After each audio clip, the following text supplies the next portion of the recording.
Hey you guys, guess who's hit 1500 again? Really interesting little game as well, and my opponent played an opening that I've tried a couple of times and has blown up in my face, which is the Birds opening that involves the bizarre F4 move, right? He played actual move 2, but we'll check it out. So, I mean, this is almost qualifies for punishing dumbass opening series, but anyway, let me take you through this game because it's a nice one and it's another Leningrad Dutch. So he opens with d4, and I play f5, and now f4. So he's moved Freddy, the forget about it pawn, opening up this diagonal potentially towards the king. Are we interested in that diagonal? Not right now. Knight to f6, and now e3. So this is a bit weird. It kind of reminds me of the Jalalabad that we looked at a few months ago. So I develop my knight, he brings out his knight to c3, I fianchetto my bishop on g7, this is all fairly normal. And now what's he up to here, the cheeky varmint? h3. Is he planning on a pawn storm on here? We don't know, but I go ahead and castle anyway. He puts me in check, and I decide to block with e6. It's a defended pawn, it's defending this pawn another time, it frustrates the bishop, job done. Now he pushes d5, and I don't want to capture here because he's got a knight and a bishop looking at that. He could capture with check, and I don't know, no need. So I push c6, and if he's going to capture there, I could capture with the b pawn and get a kind of central majority. But anyway, we trade on e6, and this pawn's still protected by my dark squared bishop, so nothing wrong there. Now, these pawn moves, so obviously he's moved like 4 pawns now, which means he is somewhat behind in development, plus kingside security is obviously a concern. So now we have a trade of queens, because all that exchange opened up the d-file, and he develops his knight to f3. I now decide to kick the bishop, which is annoying me, and it retreats now to b3. Now it's time to bring in my knight. So one of the things I've spotted is, because he's moved Freddy doesn't like to be moved earlier on in the game, right? But he's moved Freddy now. So this kingside castling zone doesn't look that nice. Queenside could be a lot better. All he has to do is move his bishop, castle, get his rook onto the open d-file. Looks good, but I'm now thinking about, I want to take out this knight. If I can double his pawns on the c-file, then his king might have nowhere to go. So anyway, he decides that he doesn't want that right now and captures with the knight. I recapture inwards towards the center with my c-pawn rather than my e-pawn. Either might have been fine. And now he develops his bishop, so maybe he's thinking about castling. However, moving this bishop has undefended something important. Right? This pawn is undeveloped. It'd be rude not to grab it. Make the rook move. Rook moves, and now he has no option to castle long. He can only castle short on the king side now. So my bishop's job is done, and it simply retreats to g7, going to a protected square. Always better than moving it to an unprotected square. Now the knight comes in, looking to cause some mischief. And here I actually make a mistake. I'll make a mistake in a minute. So a5, and obviously I'm threatening to trap this bishop because it's got no retreat squares. So a3 is played, and now I move my knight to d7.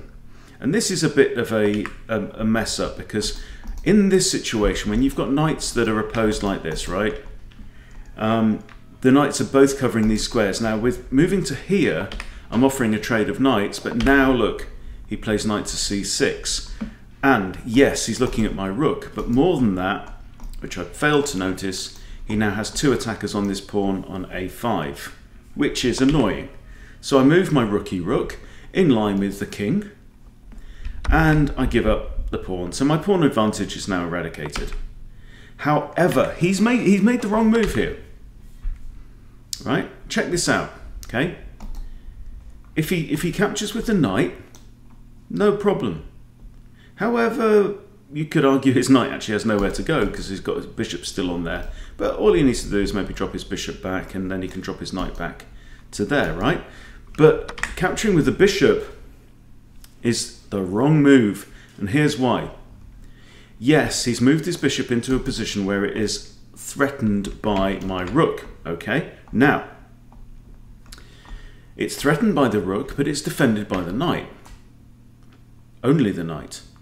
But now I have bishop to b7, and suddenly he's in a pickle, right? Because I'm attacking the knight and I'm attacking the bishop. And the knight is the only defender of the bishop. So this is called removing the defender or deflecting the defender. I want to force away, either force away or capture the only defender of the under attack bishop. Right, this would not have been a problem if he'd captured with the knight. So he has a good think about this, minute and a half, and comes down here, which is a clever move. Okay, so right now material's equal, but I'm feeling kind of on top. His pawns are crap, right? Yeah, he's got a 4 and he's got 2 isolated solos on the queen side. I, however, have a 1, 2, 3, 4, 5 and a singleton. Okay, but he comes down here, so now this is a counterattack, so he's attacking my undefended bishop. So I capture, he takes, and I take. So I've just won 2 minor pieces for a rook, and that's actually a pretty good trade.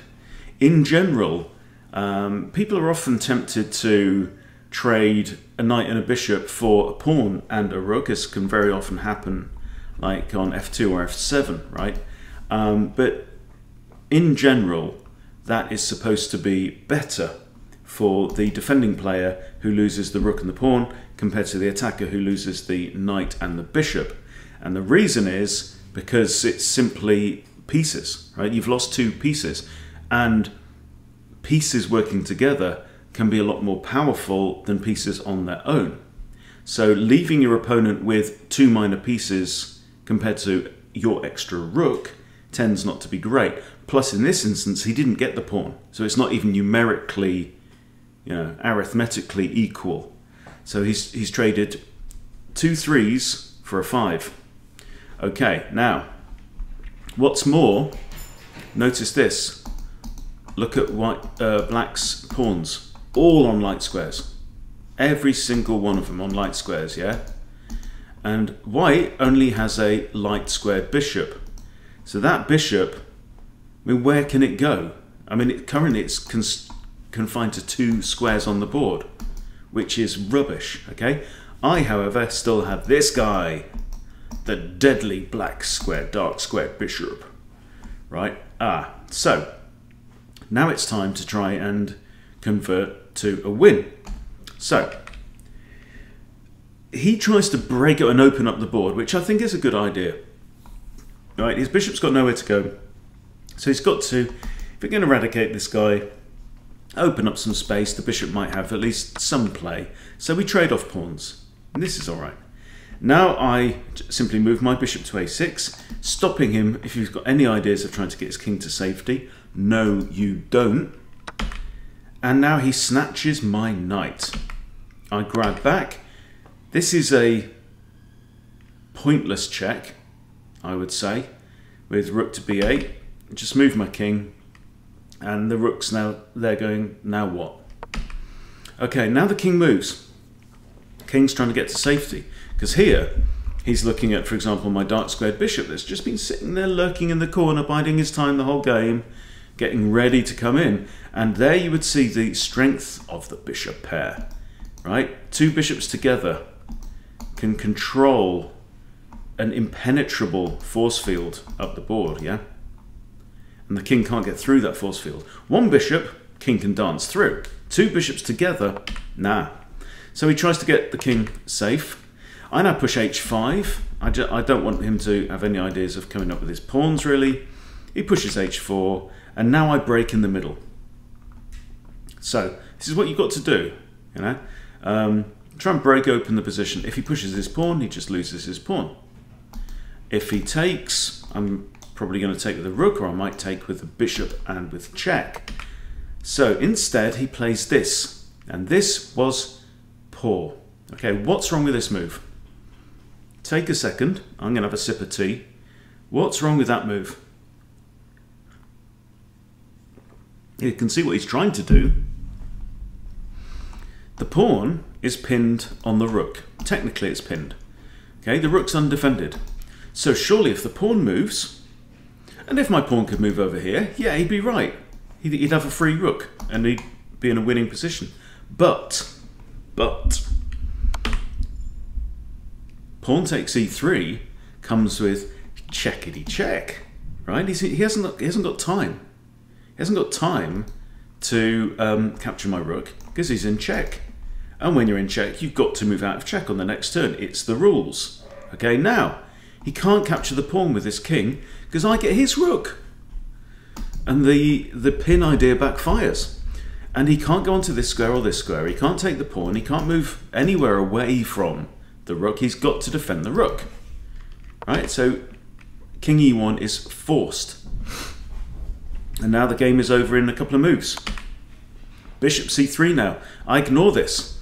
I ignore this because I've got a check. Right, if you've got a check, if it's putting pressure on your opponent, if it's winning, then, you know, little things like having a hanging rook, that don't matter. Okay, so what can he do? King can't go here because of the pawn. Can't go there or there because of my bishop. It's guarding all of that. Can't stay where he is and can't go there because of the pawn and the bishop. So there's actually only one move on the board. Rook to d2 to block.